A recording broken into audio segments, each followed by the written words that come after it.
So this is going to be the speed round of a wheel restoration. So we have these O.Z, ounce, whatever you want to call them, Superleggeras. Got a little curb rash. One of them has 3 bends in it. I'm going to send them out to get straightened. But we're going to pop these faces out, put the bolts in the little vibratory polisher, and we're going to sand and polish the lips and repowder coat the faces. I think the faces are going to be a silver. I got to see what silvers I have left over.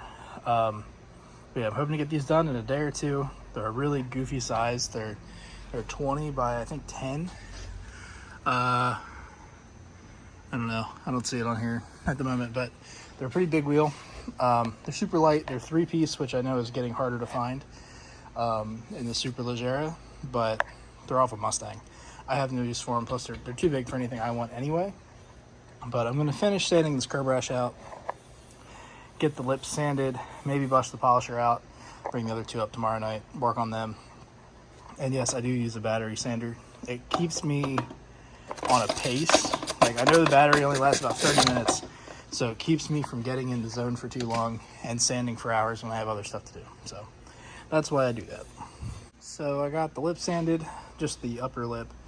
It turns out there is a clear coat on these, which I'm kind of surprised. They're obviously dirty, but they were pretty shiny for being a clear coated lip. So I'm gonna get my tool, we're gonna pull the face out and get ready to sand the rest. So I just knocked the face out. Luckily, they came out without any real crazy headaches. These are weird because they're sandwich mount, or not sandwich mount, they're front mount, I guess you call it. 3-piece wheels, but then the lip itself is threaded like those style 42s, or like a 2-piece BBS RS or something, which is cool.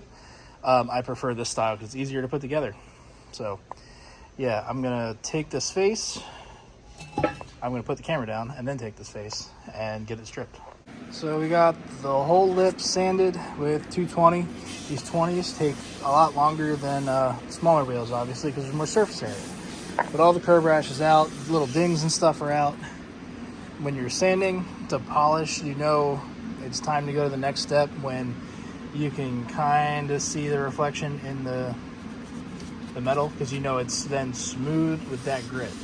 And there's little residual sanding dust, but even with 220, there is reflection there. So I'll do 320, 400, 600, 800 and polish this thing. And we should get a mirror. So sanded up 600, or no, this is 400. I'm about to do 6, but you can already see it's starting to get a lot shinier. It feels super smooth. So hit it with 6, hit it with 8. Watch it to get all this junk out, and I'll get the wheel weight residue off, and then yeah, we'll actually polish the lip.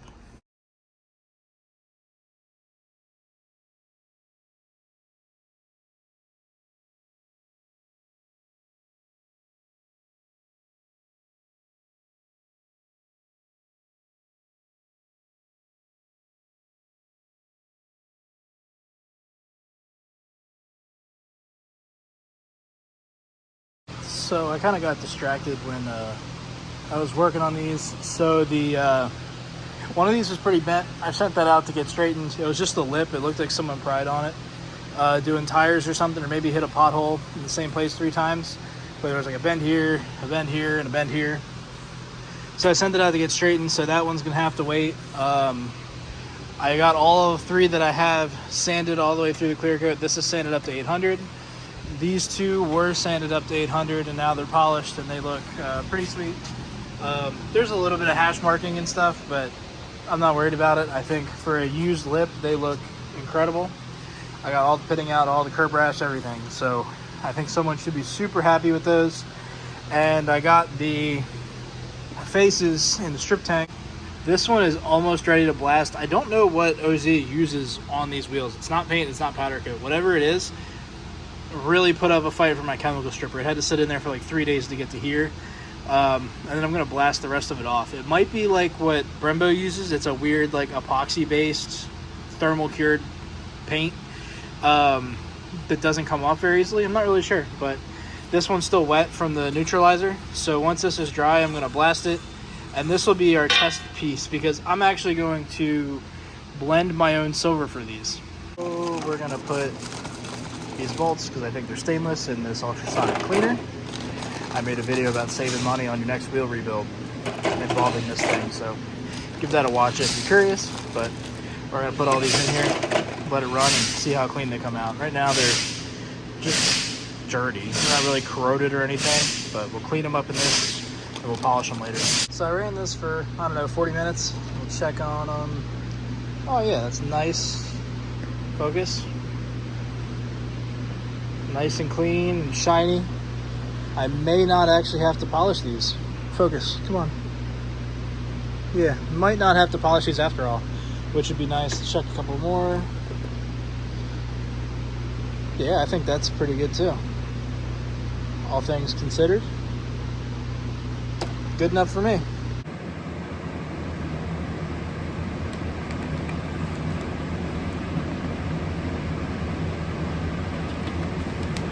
I've had a lot of wet painters tell me that a good silver is all about your mid coat.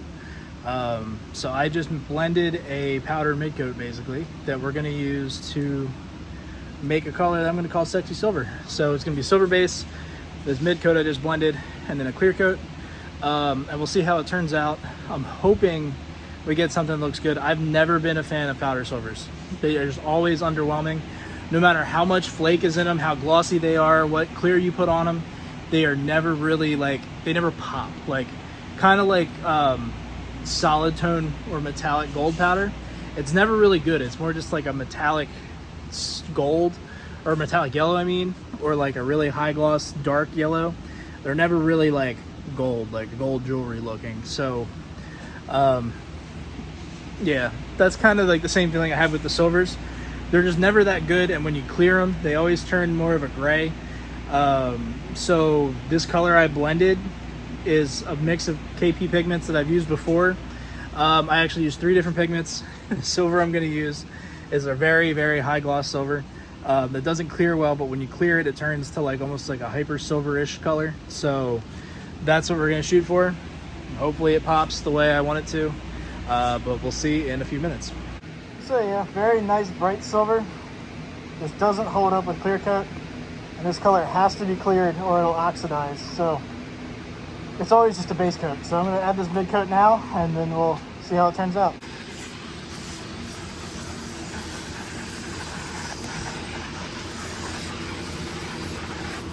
So the mid coat's on, and it looks pretty much exactly like it did when it was dry, now that it's wet. So kind of weird, but it's a sick color.